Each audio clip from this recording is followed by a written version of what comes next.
Hello NEET army, आप लोग का 11th का बायोलॉजी, फिजिक्स और केमिस्ट्री, इन सब में कुछ में दूसरा चैप्टर खत्म हो गया है और किसी में दूसरा चैप्टर चल रहा है। अब हम आपको बताए थे कि आपको बहुत कम टाइम में ही 11th और 12 इन दोनों को खत्म करके साथ ही साथ उसको रिवाइज करना होगा। देखिए, आपके पास में जो टोटल टाइम है वो लगभग 10 महीना के आसपास का टाइम है और सेम चीज में आपको खत्म करना है 101 चैप्टर और इस सभी चैप्टर से रिलेटेड मिनिमम 100 क्वेश्चन, और इसी क्वेश्चन को बना लेने के बाद फिर से आपको इस सब चैप्टर को रिवाइज करना है और उसके बाद आपको टेस्ट देना है जो कि अप्रॉक्स 30 से 40 टेस्ट होगा। ठीक, तो ये सब कुछ, ये जो इस टाइप का कर्व बन रहा है, ये कर्व आपको पूरा करना है बस 10 महीना में। ठीक है, तो इसके लिए जरूरी है कि अब आप लोग का 12 का भी चैप्टर और 11 इन दोनों को आप कुछ स्पीड के साथ पढ़िए। लगभग 180 दिन के अंदर, यानी कि फरवरी तक में आप लोग का 11th और 12th दोनों नीट कमांडर के चैनल पर पूरा हो जाएगा और उसके बाद फिर स्टार्ट होगा ये दूसरा काम कि हर एक चैप्टर से आपको 100 क्वेश्चन बनाना है और फिर ये 100 क्वेश्चन बनाने के बाद उस चैप्टर को रिवाइज करना है। और जब ये पूरा अप्रॉक्स आपका 10,100 क्वेश्चन पूरा हो जाएगा तब स्टार्ट होगा आपका टेस्ट सीरीज, जिसमें कि आपको 30 से 40 टेस्ट देना होगा मई तक में। ठीक, और इस तरह से आपका पूरा चैप्टर तैयार होगा। तो आज जो हम लोग पढ़ेंगे उस चैप्टर का नाम है, आप लोग को लग रहा होगा कि 11th का फर्स्ट चैप्टर, या हम 12 बोले हैं तो 12 का फर्स्ट चैप्टर या फिर बायोटेक्नोलॉजी ये स्टार्ट करवाएंगे। तो इन दोनों के बदले अभी हम लोग जो स्टार्ट करेंगे वो 12 का सबसे इजी लेकिन सबसे इंपॉर्टेंट चैप्टर है। वो यूनिट का नाम है इकोलॉजी। देखिए, ये हम पूरा का पूरा यूनिट इकोलॉजी ही क्यों चुने आपके लिए।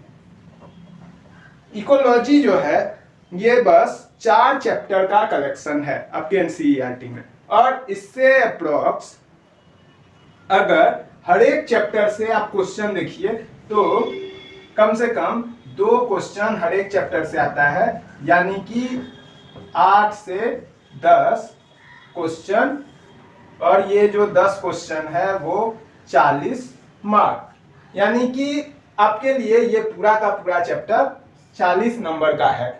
और इस चैप्टर को खत्म करने में जो आपको अप्रॉक्स टाइम लगेगा वो लग जाएगा, अगर आप हर एक चैप्टर पर 3 वीडियो लगा के चलते हैं तो वो हो जाएगा 12 वीडियो, यानी कि अप्रॉक्स 10 आवर। तो 10 घंटा जो है वो आपको दे रहा है 40 नंबर, और ये 10 घंटा आप एक दिन में भी लगा सकते हैं या, और इस चीज को आपको इस तरह से बना के चलना है कि ये पूरा का पूरा चैप्टर आपके दिमाग में आ जाए। तो अब हम लोग इकोलॉजी का फर्स्ट चैप्टर जो है ऑर्गेनिज्म एंड पॉपुलेशन, इसको सुन। देखिए, ऑर्गेनिज्म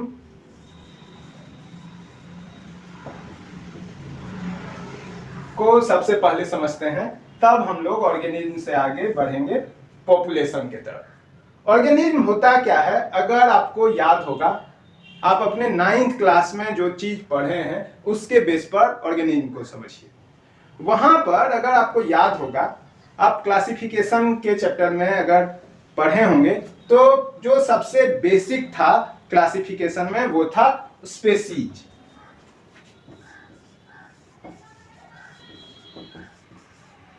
देखिए, ये स्पेसीज जो था, इसका खासियत क्या था कि एक स्पेसीज दूसरे स्पेसीज से रिप्रोड्यूस नहीं कर सकता था। मतलब कि ऐसा नहीं हो सकता था कि एनिमल का रिप्रोडक्शन, किसी एनिमल यानी कोई डॉग है या आपके पास में फ्रॉग है, इसका रिप्रोडक्शन आप किसी प्लांट के थ्रू कर लीजिए। ऐसा पॉसिबल नहीं था, लेकिन आप फ्रॉग का रिप्रोडक्शन फ्रॉग से करवा सकते हैं, डॉग का रिप्रोडक्शन डॉग से करवा सकते हैं। मतलब कि स्पेसीज जो था वो फ्रीली अपने में इंटरनली एक दूसरे से रिप्रोड्यूस हो सकता था। तो यही जो स्पेसीज है उसी को यहाँ पर बेसिक में ऑर्गेनिज्म कहा गया है।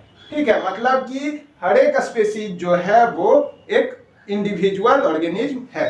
अब इस इकोलॉजी चैप्टर में हम लोग पढ़ते क्या हैं इसको समझिए पहले, तब हम लोग इस चैप्टर के इंटरनल को समझेंगे। इकोलॉजी चैप्टर जो है वो आपको बताता है कि आपके आसपास बस दो टाइप का थिंग्स प्रेजेंट हो सकता है।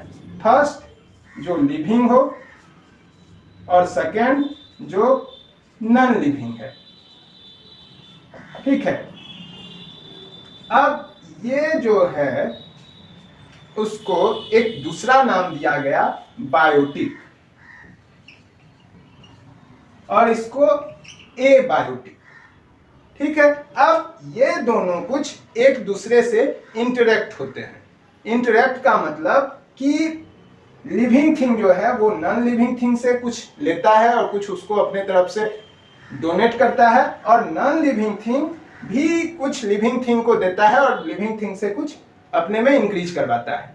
ठीक है, इसको आप ऐसे समझ सकते हैं कि आपके आसपास में कोई तालाब हो और उस तालाब में मछली है, तो मछली अकेले वहां पर नहीं रह सकता है, उसके लिए पानी चाहिए, पानी में डिजॉल्व ऑक्सीजन चाहिए।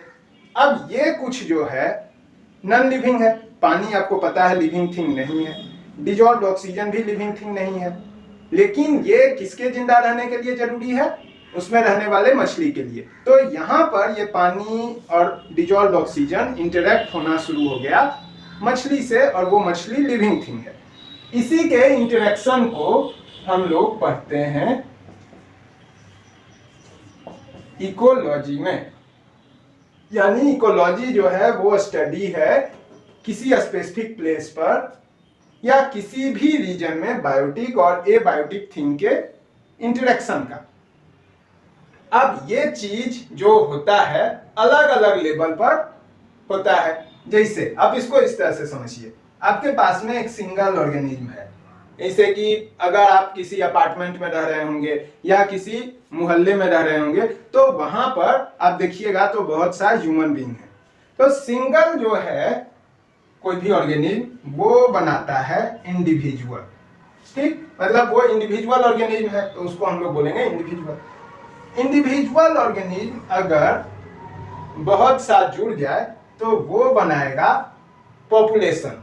अब इन दोनों में एक खासियत है कि यहाँ पर सेम टाइप का ऑर्गेनिज्म जुड़ के पॉपुलेशन बनाया। ऐसा नहीं है कि आदमी, कुत्ता, गाय ये सब मिलके एक पॉपुलेशन बनाए तो वो एक अलग ऑर्गेनिज्म का पॉपुलेशन कहलाएगा। ठीक, तो यहाँ पर इसका मतलब है कि इस जगह पर पहले जो आपको पढ़ना है वो सिंगल के बारे में पढ़ना है। अब पॉपुलेशन के भी आगे अगर आप बढ़िए तो आपको मिलेगा कम्युनिटी। कम्युनिटी जो होता है यहां पर से कुछ और ऑर्गेनिज्म का पॉपुलेशन, यानी कि ये सब जो है सेम, जैसे हम लोग क्लासिफिकेशन में हायरार्की बनाते थे उसी तरह से यहां पर ये बन रहा है ऑर्गेनिज्म का ग्रुप पॉपुलेशन, बहुत से अलग अलग ऑर्गेनिज्म के पॉपुलेशन का ग्रुप कम्युनिटी, फिर बहुत सा कम्युनिटी मिलके इकोसिस्टम और बहुत सा इकोसिस्टम मिलके बायोम। ठीक, तो ये जो बनना शुरू हुआ वो इकोलॉजी का हायरार्की या इकोलॉजी का डिफरेंट लेवल है। अब कहीं पर भी अगर ऑर्गेनिज्म होगा तो जहां पर वो मिल रहा है वो उसका हैबिटेट होगा। ऑर्गेनिज्म अलग अलग रीजन में मिल सकता है। अलग अलग रीजन का मतलब वो सब जगह जिसको कि आप प्रेडिक्ट कर सकते हैं कि वो चीज अर्थ पर है, वो हर एक रीजन ऑर्गेनिज्म का लिविंग प्लेस हो सकता है। अब यहां आप ध्यान ये दीजिएगा कि हर एक प्लेस ऑर्गेनिज्म का हैबिटेट या लिविंग प्लेस हो सकता है का मतलब ये है कि हर एक ऑर्गेनिज्म वहां नहीं होगा, कुछ खास ऑर्गेनिज्म वहां पर रह सकता है। इसको आप इस तरह से समझिए कि आपके पास में कोई बगीचा है, अगर आप कोई हॉट प्लेस में रह रहे होंगे, जैसे कि इंडिया के आसपास का, अगर आप बिहार के रीजन में होंगे, यूपी के रीजन में रह रहे होंगे, तो वहां पर आपके आसपास में बहुत सा मैंगो का या गुआवा का, इन सब का पेड़ आपको दिख रहा होगा। लेकिन यही अगर आपका कोई दोस्त किसी दूसरे कंट्री में रहता होगा जहां पर की गर्मी बहुत ही कम है, तो वहां पर आपको ये सब प्लांट देखने नहीं मिलेगा। मतलब कि प्लांट जो है कुछ स्पेसिफिक रीजन के अकॉर्डिंग ही अपने आप को ग्रो कर पाता है। ऐसा नहीं होगा कि मैंगो ट्री, ये आपके एनसीईआरटी में भी बताया गया है कि मैंगो ट्री किसी हॉट प्लेस में तो हो सकता है, क्योंकि उसका जो नेचर है वो वहां पर के ही क्लाइमेट के अकॉर्डिंग बना हुआ है। लेकिन आप अगर चाहिएगा कि हम उसको किसी कोल्ड प्लेस में उपजा लें, तो वो चीज पॉसिबल नहीं है। ठीक है, तो ऑर्गेनिज्म भी एक खास हैबिटेट में रह सकता है। अब आपका एनसीईआरटी आपको बहुत तरह का हैबिटेट बताया है, और हैबिटेट में चेंज क्यों होता है उस फैक्टर को पहले बताया है। उसके बाद हम लोग पढ़ेंगे पॉपुलेशन लेवल का इंटरेक्शन। देखिए, ऑर्गेनिज्म का जो हैबिटेट है उसमें बेसिक जो चेंज होता है वो क्या होता है। अगर आपको बनाना हो या आपको चेक करना हो कि डेजर्ट और किसी टुंड्रा रीजन में क्या डिफरेंस है, तो जो सबसे फर्स्ट डिफरेंस होगा वो होगा टेम्परेचर के वेरिएशन का। अगर एनसीईआरटी में आपके सामने, अभी हम आपको हमेशा कहते हैं कि ये वीडियो देखते टाइम आप अपने सामने एनसीईआरटी को रख के देखिए। वहां पर एनसीईआरटी में एक ग्राफ दिया हुआ है जिसमें कि अलग अलग रीजन में टेम्परेचर के वेरिएशन को बताया है। तो टुंड्रा रीजन में अगर आप ध्यान से देखिए तो -10 जो है वो आपको इजिली वहां पर -10 डिग्री सेल्सियस नजर। ये जो -10 डिग्री सेल्सियस है, अगर आप यही चीज को डेजर्ट में देखिए, आपको पता है कि डेजर्ट का जो टेम्परेचर है वो रात के टाइम में डाउन होता है। लेकिन क्या आपका एनसीईआरटी आपको दिखा रहा है कि डेजर्ट का टेम्परेचर -10 डिग्री तक चला गया? तो ये जो वेरिएशन है वही आपके हैबिटेट में ऑर्गेनिज्म के प्रेजेंस में चेंज लाता है। ठीक, जैसे आपका एनसीईआरटी बताया है कि कुछ ऑर्गेनिज्म बहुत ज्यादा सलाइन प्लेस पर रहते हैं। अब उनको क्या कहते हैं, आप एनसीईआरटी में खोजिए और इस चीज को कमेंट करके बताइए कि जो ऑर्गेनिज्म बहुत ही ज्यादा सलाइन वाटर में रहते हैं उनको क्या कहते हैं। ऐसा ऑर्गेनिज्म जो कि बहुत ही ज्यादा हॉट प्लेस या हॉट वाटर में जो प्रेजेंट होते हैं उनको क्या कहते हैं। ठीक है, जो सैचुरेटेड टेम्परेचर में रहेंगे उसको क्या बोलेंगे। ठीक है, या जो जिनका साल्ट का सैचुरेशन लेवल एकदम मेंटेन्ड रख के जो रह पाए उनको क्या बोलेंगे। तो ये चीज आप अगर आपको मिल रहा है तो आप उसको खोजिए और कमेंट कीजिए। ये इजीली आप अगर एनसीईआरटी पढ़ना शुरू कीजिएगा तो वहां आपको मिल जाएगा। तो इस चैप्टर का स्टार्टिंग जो है वो यहीं से होता है कि ऑर्गेनिज्म क्या है और वो किस टाइप के प्लेस में या किस टाइप के हैबिटेट में रहते हैं और वो हैबिटेट का खासियत क्या है। अब यहां पर से क्वेश्चन आपका ये भी आ सकता है कि टुंड्रा रीजन में टेम्परेचर का वेरिएशन किस लेवल से किस लेवल तक होगा। उसके बाद डेजर्ट में कहां से कहां तक का टेम्परेचर का वेरिएशन होगा। फिर अगर हम लोग इक्वेटर से ऊपर जाएं तो टेम्परेचर क्या होगा, नीचे आए तो क्या होगा। देखिए, इसको हम लोग इस तरह से समझ सकते हैं। सपोज कीजिए कि ये अर्थ है और आपको अगर कुछ थोड़ा बहुत याद होगा तो ज्योग्राफी में अर्थ के जस्ट बीच से एक लाइन खींचा हुआ रहता था जिसको हम लोग बोलते थे इक्वेटर। ठीक है, अब इस इक्वेटर के ऊपर और नीचे दो अलग अलग पोल होता था ये था नॉर्थ पोल और ये था साउथ पोल। इस दोनों पोल पर आपको पता है कि पोलर रीजन जो होता है वहां पर बहुत ही ज्यादा बर्फ जमा हुआ है। अब इसका क्या मतलब हुआ कि यहाँ पर टेम्परेचर बहुत ही कम होगा, इसलिए यहाँ बर्फ जमा हुआ है। और इक्वेटर पर का अगर आपको कोई कंट्री का नाम याद हो तो वो है अफ्रीका के कंटिनेंट में जो भी कंट्री आता है, ठीक है, वो सब कुछ इक्वेटर के ही आसपास का है। तो वहां पर आपको पता है कि सबसे ज्यादा गर्मी पड़ता है। इसका मतलब हुआ कि अगर आप इक्वेटर पर हैं तो वहां पर का जो टेम्परेचर होगा वो सबसे ज्यादा होगा, वहां जो कुछ भी मिलेगा वो ज्यादा टेम्परेचर पर एग्जिस्ट करने वाला मिलेगा। और जैसे जैसे करके आप ऊपर जाते जाइएगा टेम्परेचर डाउन होते जाएगा, ठीक है। इसको कि आप यहां पर से ऊपर टॉरिड जोन के बाद फ्रीज्ड जोन, ये आपके ज्योग्राफी में आपको बताया गया था। तो ये फ्रीज्ड जोन जो है यहाँ पर टेम्परेचर डाउन होगा। तो ये भी आपसे क्वेश्चन हो सकता है कि हम लोग जब इक्वेटर से पोल के तरफ जाते हैं तो टेम्परेचर क्या होना शुरू हो जाएगा, वहां पर जो टेम्परेचर है वो डाउन होगा, यानी कि पोल का टेम्परेचर इक्वेटर के टेम्परेचर से कम होता है, ठीक है। अब आपको बस ये चीज पता करना है कि आपका रीजन कहां पर पड़ रहा है। सेम इसी तरह से आपका एनसीईआरटी आपको 3-4 अलग अलग हैबिटेट के बारे में बताता है जो कि इंडिया का हैबिटेट है। मतलब कि जैसे आप ये समझिए कि डेजर्ट है इंडिया में, राजस्थान के तरफ अगर आपको याद होगा तो पूरा का पूरा जो रीजन है वो डेजर्ट है। अब वो डेजर्ट भी कुछ लिविंग थिंग के रहने का जगह है, ठीक। जैसे आपको अगर पता होगा कि डेजर्ट में एक अलग तरह का रेत पाया जाता है, हम लोग इसके बारे में और डिटेल से पढ़ेंगे कि उसमें क्या ऐसा खास है कि वो वहां पर रह पाता है और ये जनरल रेत वहां नहीं रह पाता है, ठीक। या डेजर्ट में कुछ खास तरह का लिजर्ड होता है, वो वहां किस तरह से रह जाता है।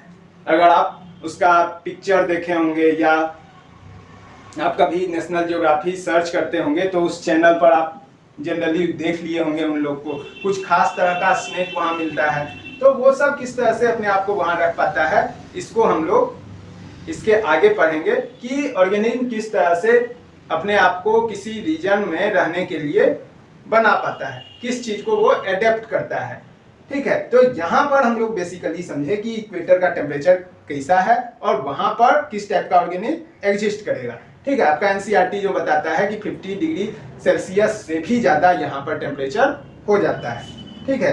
ये कितना है, 50 डिग्री सेल्सियस से भी ज्यादा, ठीक। यानी कि इस जगह का टेम्परेचर के कंपैरिजन में टेम्परेचर ऑफ इक्वेटर जो है उसके सामने 50 डिग्री सेल्सियस कम है। ये आपका एनसीईआरटी आपको बताना चाहता है। और ऊपर का जो टेम्परेचर है वो घटते जाएगा। अभी ही आप देखें कि वहां पर -10 डिग्री सेल्सियस तक का टेम्परेचर आपको मिल रहा था। तो इस तरह से ये था ऑर्गेनिज्म का हैबिटेट जहां पर कि वो रहता है या पाया जाता है, ठीक है। अब नेक्स्ट वीडियो में हम लोग जो डिस्कस करेंगे या हम लोग जो समझेंगे वो है कि ऑर्गेनिज्म किसी भी प्लेस पर रहता है और किस तरह से वहां उसमें इंटरेक्शन होना शुरू होता है उसके नॉन लिविंग थिंग के हिसाब से। जैसे कि आप इसको इस तरह से समझिए कि साइबेरिया में कोई पक्षी रह रहा हो, वहां पर का कोई बर्ड हो, वो वहां रह रहा हो और विंटर सीजन में वहां का टेम्परेचर और डाउन होने लगे। अब वो क्या करेगा, सपोज कीजिए कि ये है साइबेरिया, ठीक। यहां पर कोई एक बर्ड है,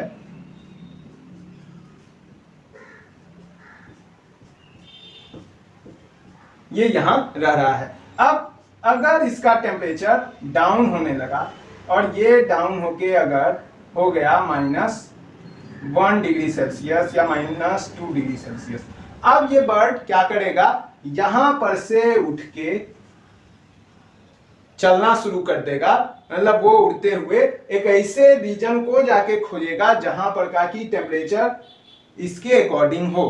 मतलब आप कभी भी ये नहीं देखे होंगे कि आपके आसपास में जो माइग्रेटरी बर्ड हैं वो गर्मी में आते हैं, वो हमेशा ठंड में आएंगे, क्योंकि यहाँ पर का जो ठंड है वो साइबेरिया के जनरल टेम्परेचर के जैसा होता है। मतलब हम लोग का जो ठंड है वो वहाँ पर जनरली उसी टाइप का टेम्परेचर होता है। तो बर्ड यहाँ पर विंटर सीजन में आ जाएंगे और फिर से विंटर सीजन खत्म होते होते या होने से पहले वहाँ पर फिर से वो शिफ्ट हो जाएंगे।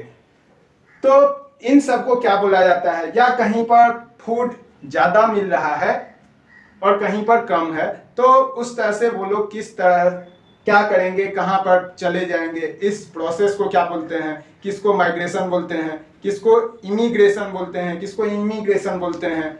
ठीक है, तो ये सब कुछ किससे पॉपुलेशन का जो नंबर है वो बढ़ जाएगा, किससे ऑर्गेनिज्म का पॉपुलेशन का नंबर घट जाएगा, ये सब कुछ जो टर्म है उसको हम लोग नेक्स्ट वीडियो में डिस्कस करेंगे। तो आज आप लोग का जो मेन काम है वो ये है कि इस चैप्टर को जहां तक हम बताए हैं वहां तक में कम से कम 10 से 12 क्वेश्चन आप खुद से एनसीईआरटी के लाइन से खोजिए और उसको बनाइए। जैसे कि सबसे फर्स्ट तो क्वेश्चन आपका उस ग्राफ से आएगा कि हर एक हैबिटेट का नाम आपके पास में रहेगा और उसका रहेगा कि कौन कितना के बीच में वहां पर वेरिएशन हो रहा है।